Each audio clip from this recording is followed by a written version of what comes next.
Welcome everyone to this episode of the Palmetto Guardian. I'm Sergeant Chelsea Weaver. And I'm Specialist Anna Grace Cato.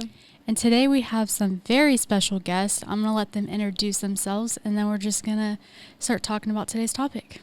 I am Heather McPherson. I'm with the South Carolina Military Museum, and I'm the curator of collections over there.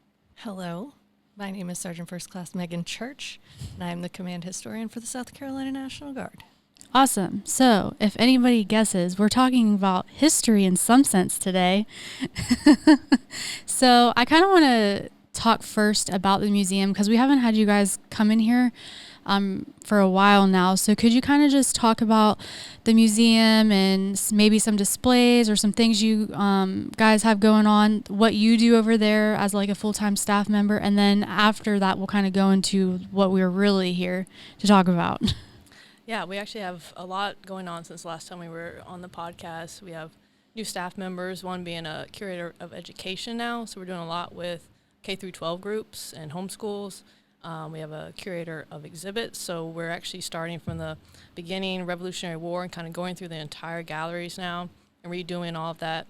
Some new stories since last time you guys spoke with us. And we now have a better setup for if you want to do some research in our library. And we have rotating exhibits every 6 months in the back gallery, which we'll talk about in a little bit. So a lot of new things going on. Awesome. So with that, you were talking about like the working with the schools and homeschool and stuff like that. How does that work? Because I remember that you guys used to have like field trips and stuff come over. So like how do schools reach out, and like what kind of experiences can they get from coming to the museum for that? Yeah, our curator of education, Jen Gossett, she actually does a lot of just reaching out herself. So she'll go to a couple different events around Columbia, and there's many schools there. So she'll be handing out business cards, and she goes, you can come to us, or she'll actually come to the schools and do some programs. And she has a really good network with the homeschools. Being from Richland District herself, she just built up a really good network. So it kind of depends, but we do get some calls just coming in of, hey, can we have a field trip? So you just give our front office a call, and or just stop by with your kid. You don't have to be a part of a school to really be a part of. We have a STEM squad that you get a little newsletter and a T-shirt and stuff like that. So to enjoy the education part of it, you don't have to actually be with the school. You can just bring your kids by and that kind of thing. Mm-hmm. Now with that, can you kind of talk about where you guys are located, your hours of operation, stuff like that, for those who do just want to come and stop by just at their own leisure to kind of walk around and see what you guys have? Yeah, so we're over here at National Guard Road behind the TAG complex, and we're open Monday through Saturday, 10 to 4, except for home games on USC because it turns into a tailgating spot. But we have a lot of really cool artifacts. We have some vehicles, helicopters, a lot of tracked vehicles outside, plus uniforms and all kinds of different things that from Revolutionary War to Global War on Terror that our soldiers and service members use every day. Mm. And don't be intimidated by the front gate. Yes. It's just a driver's license to get through. Yes. So it's not like you have to be an ID card holder or dependent or anything like that. One National Guard Road. Thank you. That's it. That's all you need to know. And you really can't miss it. They put the beautiful new sign out that when you pull through the gate, it is the only thing you see straight ahead. Yeah. It's really great. That's awesome. Now, Sergeant Church, since you're here with us today, and you're the historian for South Carolina, how do you guys, do you guys collaborate on a lot of things, or do you go to each other when you're looking for certain information and stuff like that? Like, how does the dynamic work for y'all's positions with that? No, we don't talk at all. Ever. I never speak to this. I have no idea who she is. Just met her today. So it's a unique relationship because Heather is a state employee and I'm a federal employee. So we don't necessarily do the same job. But she and the museum are basically like the record keepers, like the physical record keepers. So if I'm looking for anything, and really the entire history program for the South Carolina National Guard exists on my laptop and in my cube. And so we don't have an archive. I get people call sometimes looking for photos of when, a family member may have been in. It's just not something that I have. But the museum gets a lot of donations, and they have a huge archive, and they have a digital archive. They have photos. They have, do you even still have the Lectriver, where we can roll through? We have the Electriver contents. We had to finally get rid of the contents, 1980s storage capacity. Right, because the last time I saw it had a 2x4 holding it. Yeah, open. yeah, Okay, yeah. That great. has been sent to the dumpster.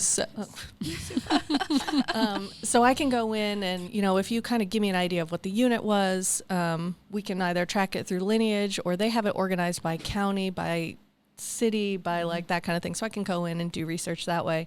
But it's a constant back and forth. If I answer a lot of questions, and when I can't, she's the first phone call I make. Like, can you search through your magic database, like these couple of keywords, to kind of see that is always my first starting point if it doesn't exist in my cube, is to reach out over there. Yeah, and the same thing with me. If someone brings me a question, I'm like, I don't even know where to start. Meg usually knows, kind of at least give me a county, or this, it might have been this unit. And so, yeah, we definitely collaborate a lot. And we can translate between, like, if I don't understand museum words that people are asking me for, or if it's the opposite, if it's, some kind of obscure military, whatever, even if it's Army, National Guard, that kind of thing, I can kind of say, okay, well, I think it might be this thing. And then we both kind of guide down a certain path to get there.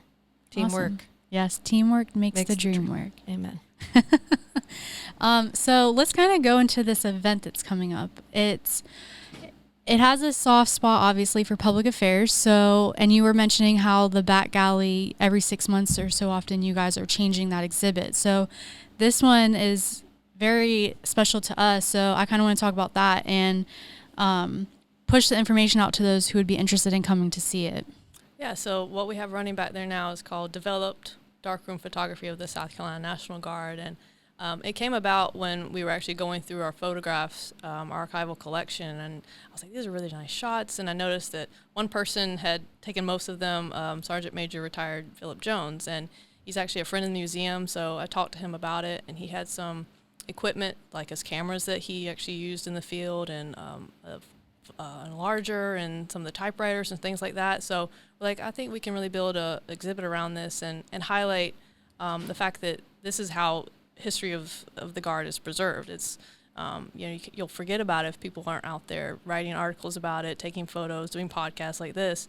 That history is lost, and people like us don't have anything to reference when people ask us really strange questions. So no, Philip was really gracious about sharing his experiences with us, and I kind of went through and picked a few photos that I thought had a variety of units. So it's not just infantry, it's transportation, artillery, the MPs, and just kind of what I thought would impact people on a visual scale. And it's black and white, so it has that kind of really cool contrast and dynamic. And Philip has seen it. He's got his seal of approval, and he said it actually really touched him, and he was on the verge of tears. So if it can be that thought-provoking for the person who actually took the pictures, I hope people get a real sense of, there's people on the ground photographing this right there in the field with these guys and girls who serve every day.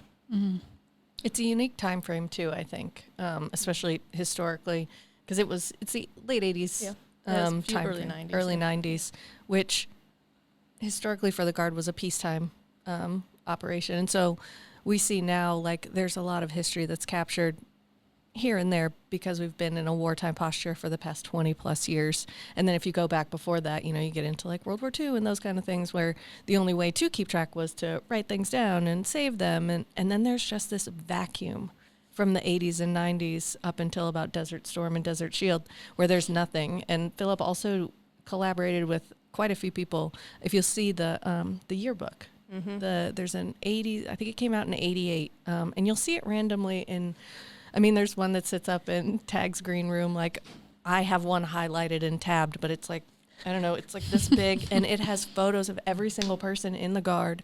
Like, he would have traveled to every unit and taken their photo, and like a lot of these photos that he had taken are, well, I don't know about those ones that you have on display specifically, but they're in this yearbook. Mm-hmm. And honestly, I don't know what I would do if I didn't have that bridge between like the 1939 to 1945 Guard structure to what we know today. Like, some of those units don't exist anymore, or I can at least track lineage that way. And he did a phenomenal job. Like, I can't imagine the volume and the time it would have taken to travel around the state to every unit and do headshots of all these people in the yearbook. It's amazing the work that he did. Yes, 39 years in the Guard, so Yeah, he that's has a lot insane. of stories. Yeah. with that, like, when is the event? How can people attend? Stuff like that, so that we can push the information out. So hopefully we can get a pretty good amount of people to show up and participate in the event. Yeah, so we're doing a little evening reception on October 12th from 5:30 to 7:30. And Philip's going to be there. We're going to kind of recognize his work and also talk about what the Public Affairs Office is doing today, how it's kind of changed from when Philip took these photos. And we're going to have a little silent auction for the actual prints that are on display.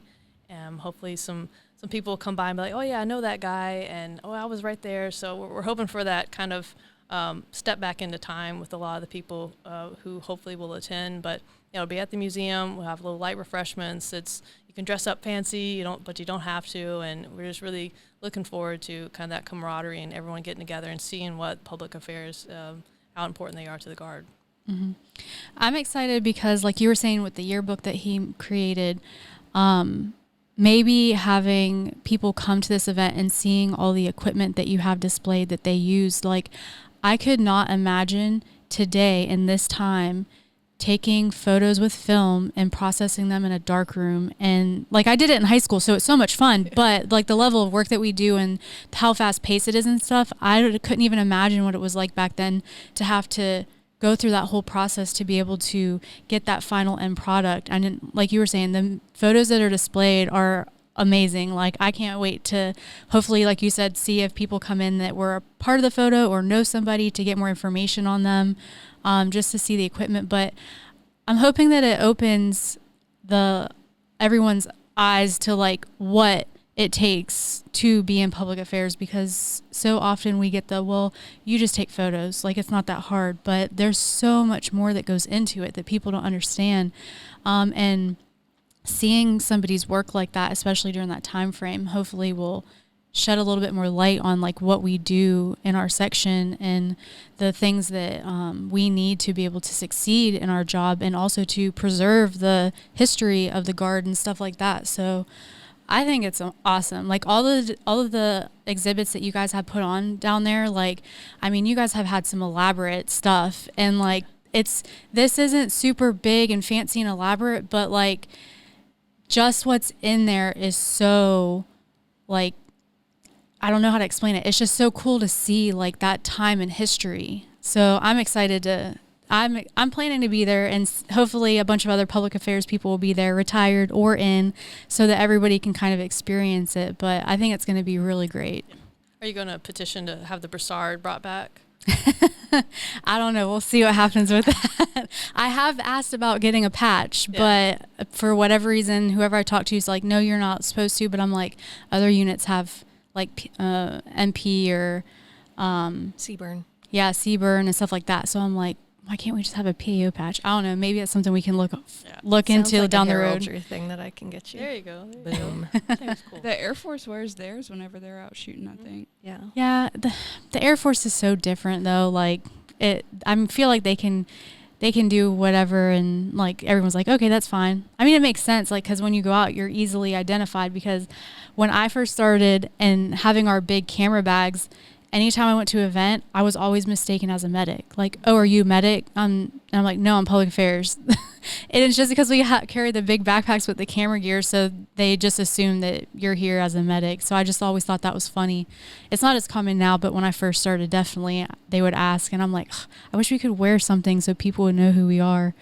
But yeah, Philip said that during some of the maneuvers, people from the other side, the enemy, would wear those and cross the enemy lines and then take them off. He's like, that's kind of cheating, guys. So. Yeah, I think a lot of people don't understand. I mean, maybe they do, but we're in such an age where it is like instant. Like, you guys take the photos, you have to process them, and there is a time frame when it has to get out. Whether you're publishing on Divids or social media or that kind of thing, and anybody can take a photo now, right? Not everybody can take a good photo. And so the idea that Philip was able to, and photographers in general, it's an art, like, to have the eye to see what he sees, to capture it, and to not know if he got it is one of my favorite parts about that, because some of them are so cool, and you just don't, like, we're just seeing what he was seeing, and not, not everybody sees things the same way, but it's true. Like, not everybody's going to see that or know, like, okay, this is what I have to do to capture this image of what's happening right now. And, you know, a lot of times in this line of work, we get caught in the, well, what is readiness? What is lethality? Like, what can we deploy? What is wartime ready? And not what is a skill that you have to be able to do that. And what you guys do is not something necessarily that the Army can teach you how to do.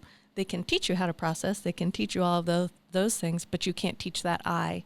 And I could look at the same thing that Philip was looking at 400 times and not catch what he was able to catch. Yeah. And again, to not know what he had until he got back and developed and processed.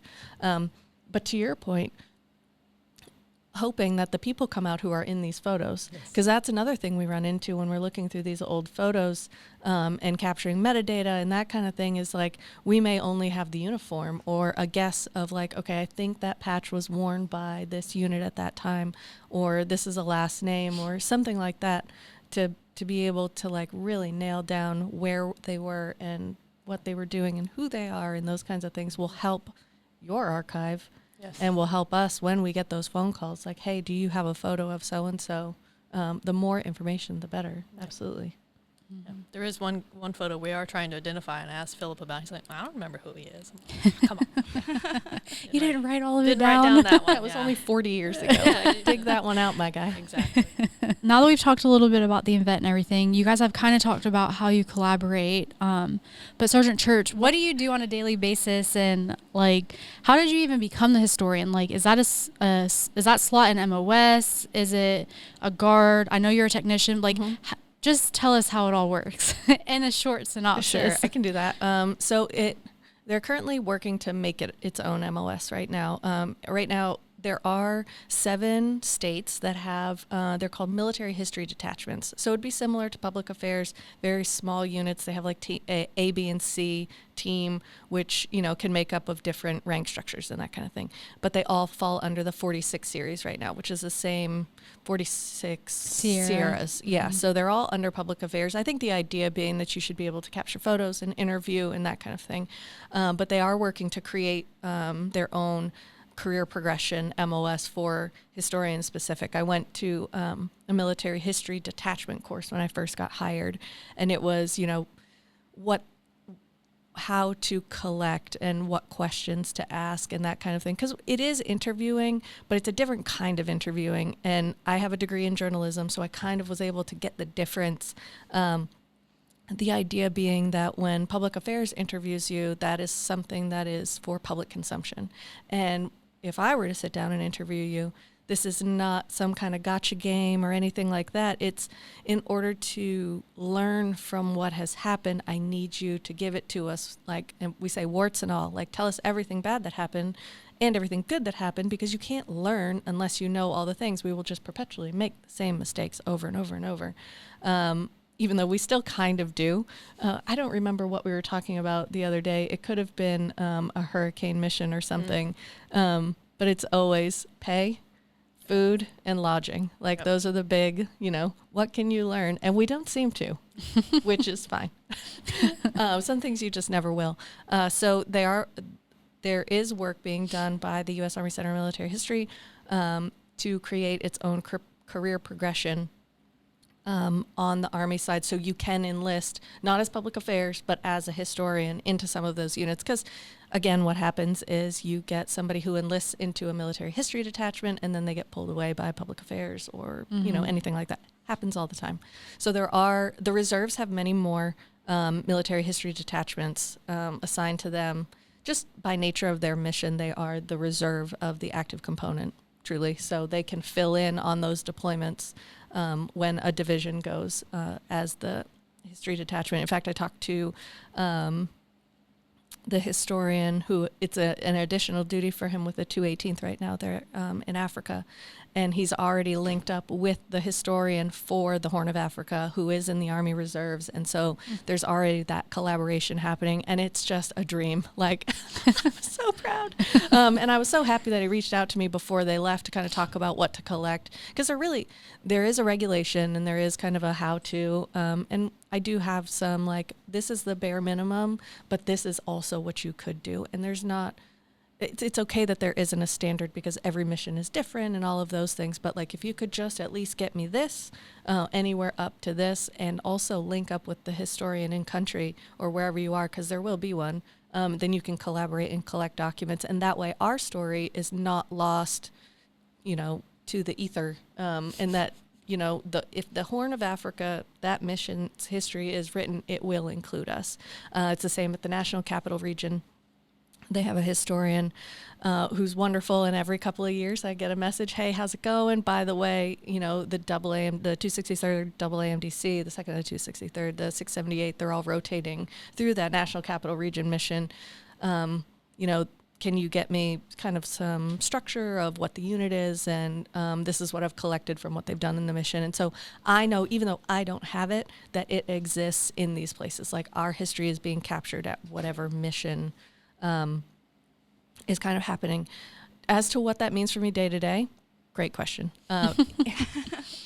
You just don't know, and it's different all the time, whether it is just requests for information, if it's me just being a liaison to you or to the records warehouse, or we have the South Carolina Department of Archives and History in the Northeast, you know, like shooting people that way. Like, you know, that's something you can research over here. And just long-term projects. I mean, I'm still working on a project of digitizing old public affairs videos, which we were able to get done, and kind of working on, again, because we don't have an archive, how to save those and how to make them public consumption. Like, we want the public to be able to see them and use them in their projects if they want to learn about us. So it changes every day. Or I'll get calls from the Center of Military History, like, hey, we found this thing on South Carolina. I was researching something else and came across this thing. Can you tell me how it relates? Or, you know, does lineage perpetuate for some of these units? Like, how does it all work? And we're in a unique state where we have, you know, original 13 colonies involved in every major conflict that this country has faced since before it was a country. So you get some really unique phone calls, and not in a bad way. People are curious, but it's also, I got hired in 2017. I don't have a history degree. I have a journalism degree. But kids, if you're going to college, take those liberal arts classes, because you just don't know what it's going to lead to. And I really had no idea what I was going to do.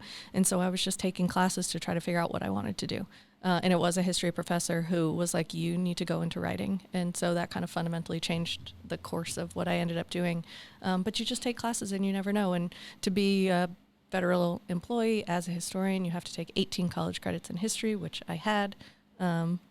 And that was just kind of how it all came about. Researchability, like asking the second and third question, not just the first question. Like, okay, if that's the question I'm being asked, I'm going to go a little bit deeper to try to figure out the rest of it. And you never know what you're going to find. Yeah, absolutely. And if anybody knows Sergeant Church or sees her, stop, because she is a book of knowledge. Like, I ask one question and sometimes she responds and I'm like, I don't even know half of what you just said, but it's interesting.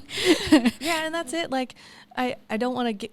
If I don't know, that's great. I want to know, and I'll go figure it out, but I don't want to share bad information, right? So you and I were working on a project recently, and I thought about how I was going to bring this up, like if it was going to come up in the podcast, because it's been such a journey for the past couple of years. But recently, the naming commission came out and said that all Confederate anything related to the Confederacy was to be removed, whether from streamers. Some states are having patches redone.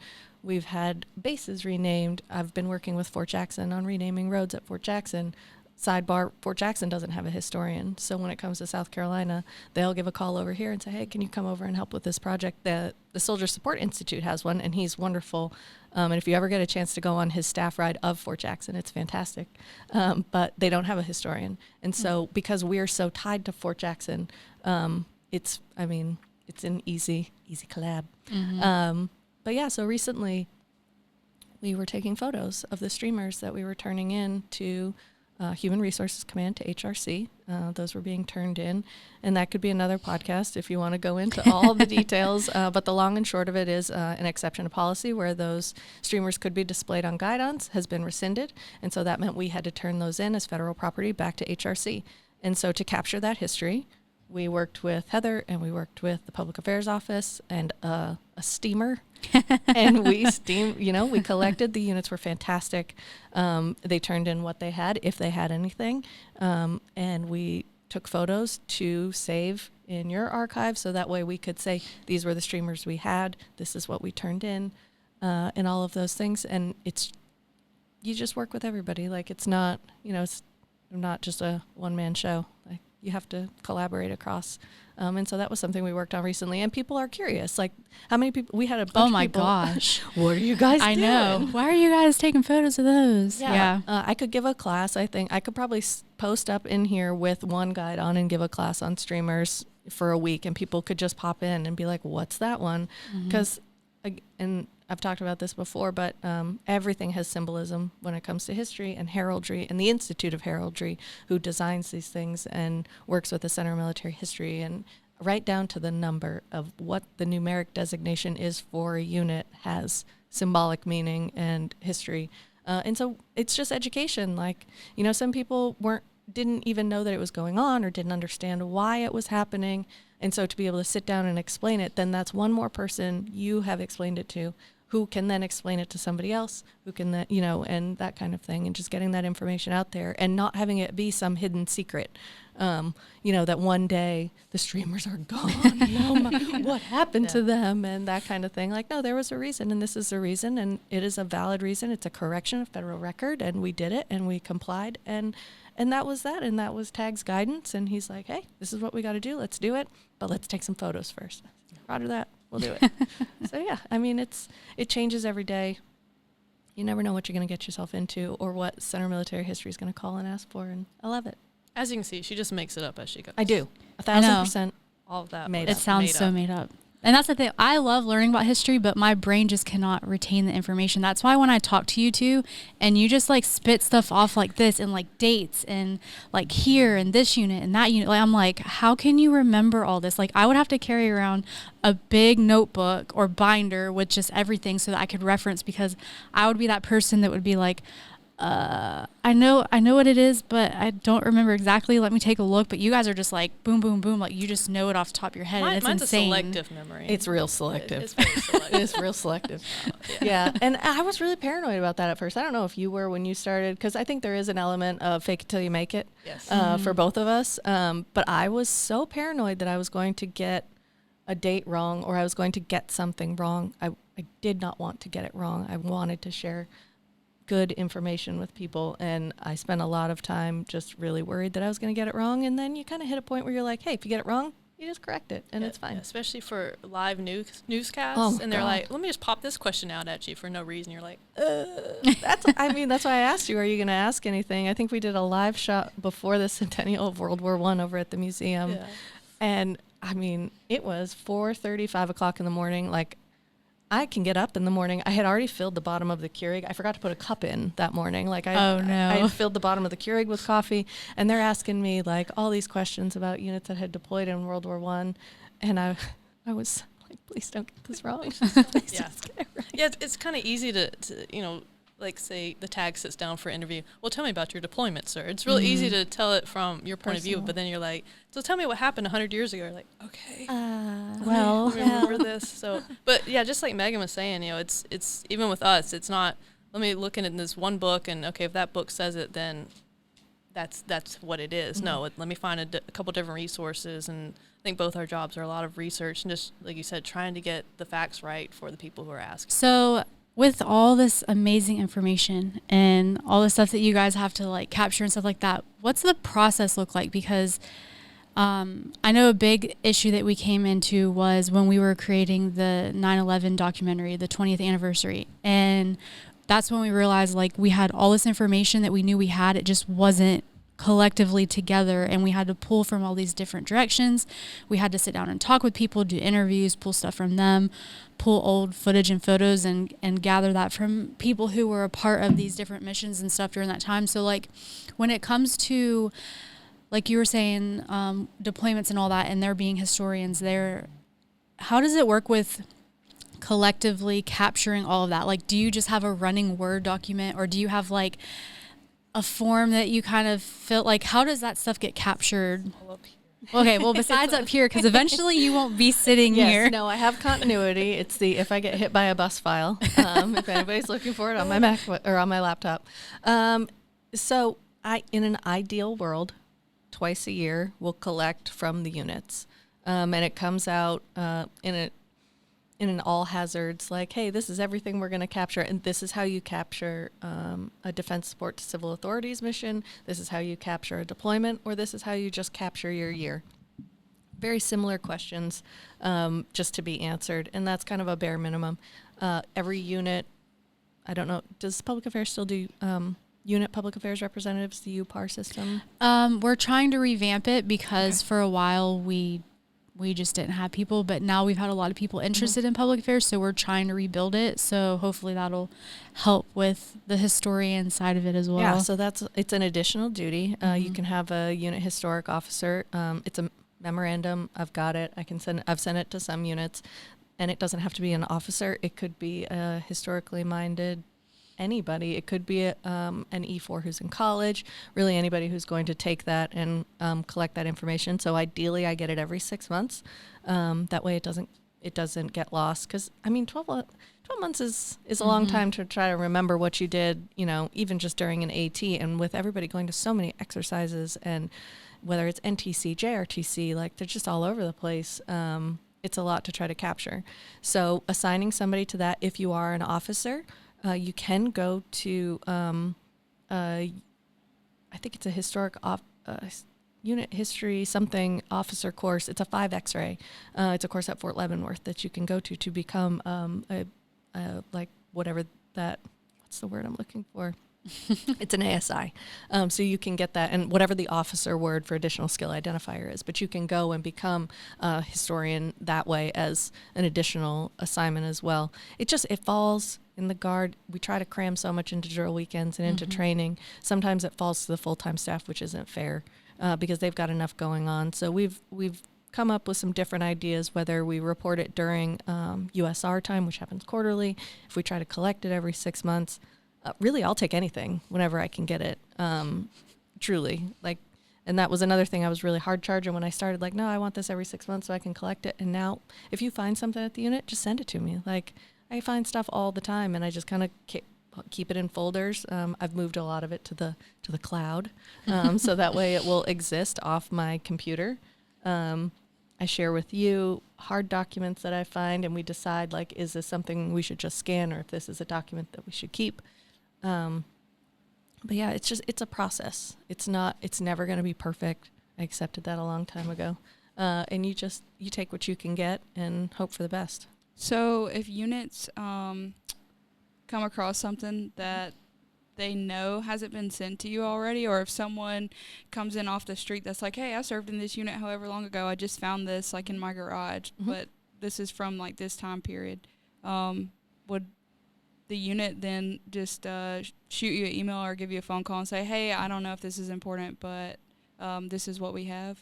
Absolutely. I've had it. The Air Guard did it pretty recently. They were cleaning out their archives and came across a bunch of stuff and just sent it down in boxes. But yeah, if the unit finds anything, happy to get out of the cube and travel too. Love that.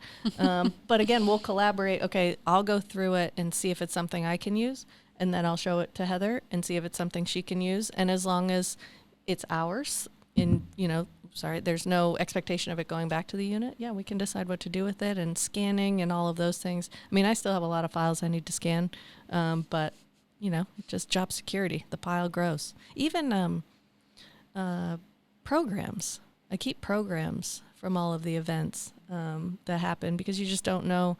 A lot of times when a unit asks me for their history, like you were talking about a running Word document, I have running Word documents on unit histories, because they change all the time, or they go on mobilizations, or there's a change of command and they want to write a history for the program for that kind of thing.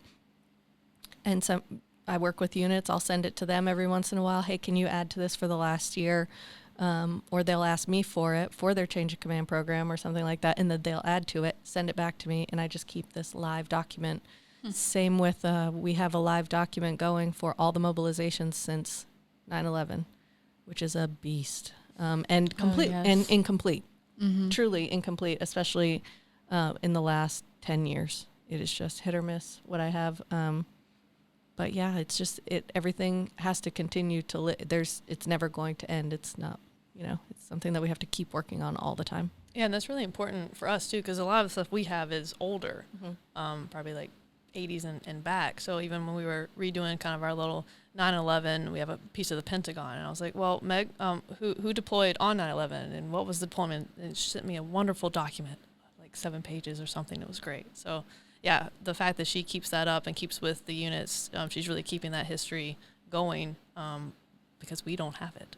No, we were, I think we talked about, like, we were the first TSA before there was TSA. It was the 118th working airports and that kind of thing. And so we exist in a world where TSA just exists, right? You go through security when you go to an airport. And we learned during the documentary, no, it was, the 118th was at Fort Jackson. There never used to be a gate at Fort Jackson. You rolled on and whatever. Yeah, there wasn't a gate here or at McCready, right? No. Yeah. No, you just on and off, and that was the 118th. And then I'm pretty sure it was the MPs who were at the airport, and they took on that airport mission before TSA even existed. And so those truly are the first, if you want to call them deployments, they were put on orders to do that mission for an indefinite amount of time. Is that why that armory is right across the street from the airport? From the airport? I don't know how long that armory's been there. I'd have to look. I don't think it was part of that Works Progress armory. It was probably just a coincidence that it just happened to be there. Oh yeah, I guess they could have moved a different unit out of it and moved that, because that happens a lot. Moved the MPs over there. So yeah, it goes back and forth all the time, trying to figure that stuff out. Yeah. So what you're saying is brochures from ceremonies are more important than people think they are. And that if people have information, to reach out to us, to you guys, whoever, because it is very important not only for us to capture what the Guard is currently doing, but what we have accomplished and what we have been a part of and stuff like that. Because like you were saying with the 9/11 stuff, we were able to put together a really good documentary, but we were like trying to like get as much information as we could. And like you said, I'm sure there's tons more that we don't even know about. So if anybody's listening or watching and you are a part of any of that, whether we have it or not, just reach out. Cause we might learn something new that we didn't know, or maybe you guys have something, that we could display in the museum, or just anything really. Like it's so important for us to have those historical pieces. They're not just trash. Like you were saying when we were going through the exhibit and you were kind of showing us that they were going to throw a lot of that stuff out, and Philip kept it. And I'm like, thank God, because you would never see this stuff ever again. Like you probably can't even find this stuff anywhere else unless maybe other museums have stuff similar, but like to physically have the equipment that they were using is insane. Like, so when people are getting like their stuff from supply and all this gear and stuff, and they're like, oh, why do I have to have all this? And then all they want to do is just, well, why can't we just chuck this or get rid of that? Or, like, in some sense down the road, like there might be some kind of significance to it. Yeah, you talk about random phone calls. So another project we're working on, they're developing at Joint Base Henderson Hall, a National Guard heritage room up there. And so they've reached out to all 54 for an artifact because they would like representation from each state and territory. And so we're working on choosing an artifact right now that will fit kind of the scheme. But then we got an email that said, does anybody have a Humvee door? I do. I mean, yeah. I can't even remember, what did she want it for? I don't think I saw this email. So I'm hearing this for the very first time, and this is great. Yeah, she wanted a Humvee door. There was something they wanted to display using a Humvee door. I can't remember exactly what it was. So the flag was too big, but a Humvee door is just right. Yes. Thanks. Yep, the flag was too big. So yeah, we were looking through artifacts to send up, and one that Heather had chose, which was fantastic, was a flag from it was the artillery. Is it 151? 151 Artillery, a unit that doesn't exist anymore, had a flag they had made for Hurricane Hugo. It said Hugo 89 on it, and It looked like a very like airbrushed 89's T-shirt. It was great. it was fantastic. It's big. Yeah. Somebody would have had to frame it, and quickly they started running out of space up there, which is fine because I think we'll use it down here. Yep, we're gonna use it in the museum. Yeah, it'll be super. So even that is just, we want to make sure we're represented anywhere we can be, and so it's always, I don't have any artifacts. Like, you don't want the boxes of files that I have, but we can reach out to them and say, hey, what do you got that you could part with that, tells the story of 350 some. Yeah, just one object just that does one that's fine. that nails it. But yeah. But it has to be like a certain size too. So like, Right. good luck. Yeah, and she did. We got that email yesterday. Can you guess in something smaller? Which is fine. It's great. Yeah. We may end up doing photos. And again, if Oh, we didn't yeah. have the photos, Right. it's not something that we would even be able to support. Also, sidebar, they're asking for artwork. They would like someone from all 54 to design artwork for a 24-inch by 24-inch ceiling tile. Oh, nice. So if we have any artists out there, feel free to reach out. I think it went out in supplemental guidance as an all call. If you have any art or you would like to design anything that represents South Carolina or the South Carolina National Guard to go in the Heritage Room, that's also something that they're looking for now too. And I would love it, for Tag to, if he's up there one of these days, to be like, there it is. Like, that's us. So like just creating the design and then them putting it on it, or? That's how I understood the Okay. email to read. And it's definitely coming to us fragmented, which happens with planning and ideas and especially this kind of design thing. But I can keep you posted if you have any ideas and want to reach out. We'll link you up with the folks up at the U.S. Army Center of Military History and kind of get that going because we want to be represented and out there for everybody to see. For sure. Yeah. Now, I know we've been talking a lot about the Army side, but do you guys work closely with the Air Guard, or like, do you guys have a lot of information as far as their history? Yes. A lot of our volunteers that really built the museum were Air Guard members, so we have a lot of photos, a lot of programs and stuff that people would have thrown out, but these guys, The Air Guard's so good. McIntyre, that is a bond. They really truly want to save their history, especially the old guard. The guys that retired, they were very proud of their service. So we have a lot of programs and newsletters and photos. Not so much of the new stuff. Again, like that's kind of where I lean on Meghann is for any kind of unit is the new stuff is what we don't really have. But yes, the Air Guard is a big chunk of our museum history and collection. They're so good at collection. They're great at it, and I don't know. I think they link it into their public affairs office. They're also, we talk a lot about Army, but I think we talk a lot about Army because we're not that good at it. Like we're not as good as keeping everything as the Air Guard is, or the Air Force is in general. And that group has been at McIntyre, what was Congaree, since the Air Force started. Yep. So that has existed since 40s. Yeah, even before like the end of World War II.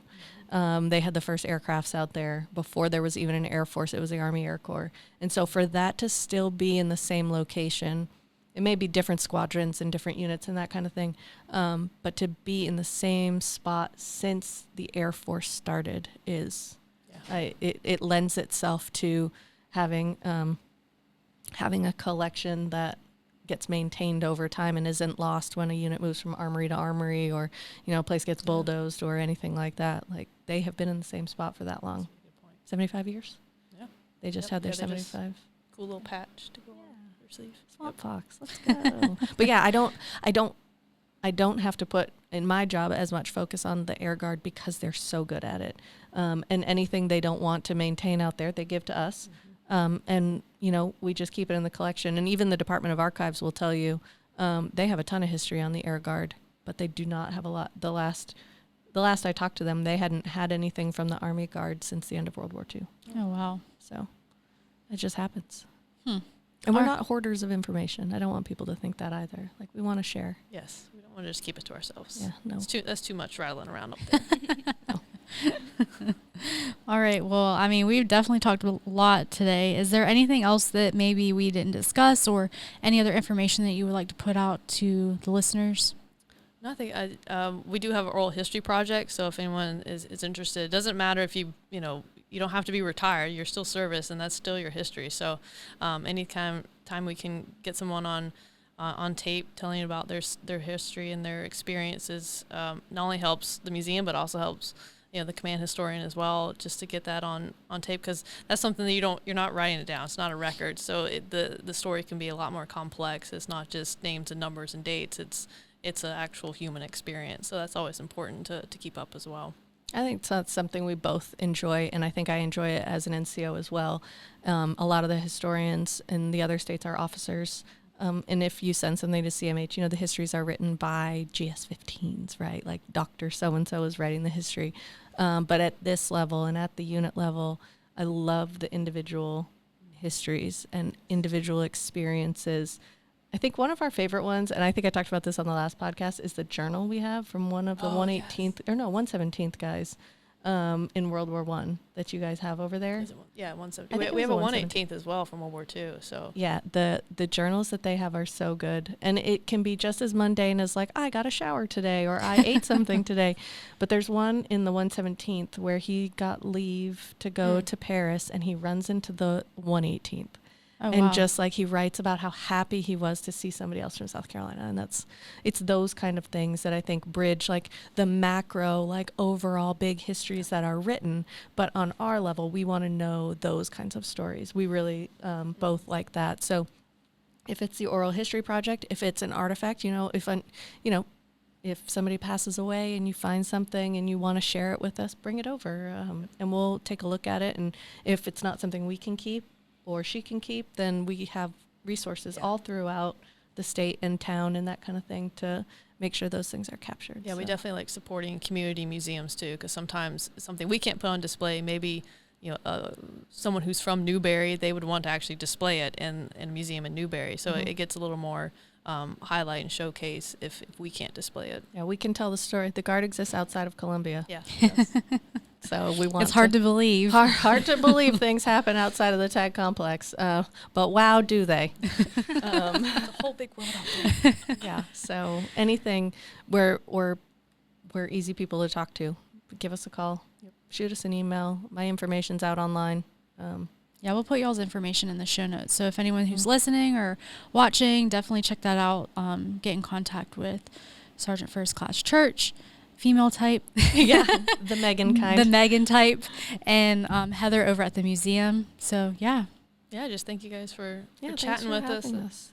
Getting us out of the office and letting people know we exist. That's great. Thank you. We'll do this more often. Yes. Yeah, especially like when stuff comes up, or if there's like a holiday or anniversary or something that's very significant, it would be awesome to just sit and talk about it, because, I mean, who wouldn't want to know? Like, especially when we're having those celebrations at the armories, or we're creating these videos or graphics to put out there. Like, it's nice to learn that, okay, it's not just the 75th anniversary. Like, what does this even entail? Yeah. Like, that kind of thing. So Well, I think you get that more would be of a good. connection to your unit too, if you understand kind of where they came from. And some of them are fairly new and won't have a long history, but you can understand even your battalion or your brigade kind of where, because the history of Guard units is tied to people. It's not tied to the flag. It's not tied to the location. It is tied to where those people kind of move to and from. It really gives that special connection and gives purpose and pride to the unit that you're in, and the organization just in general. Well said. Thank you. Awesome. I think that's a great ending note. Super. All right. Well, thank you all so much for stopping in. Hopefully we'll have you guys back soon. Like we were saying, I'll have all their information down in the show notes. Make sure you come out October 12th to the museum for this awesome event with the new exhibit that they're displaying. And if you guys have any information or artifacts or questions, just reach out. Yeah. All right. Well, if you guys like this video, make sure you give it a big thumbs up. If you haven't subscribed to our channel, make sure you hit the subscribe button, and we will catch you guys in the next episode.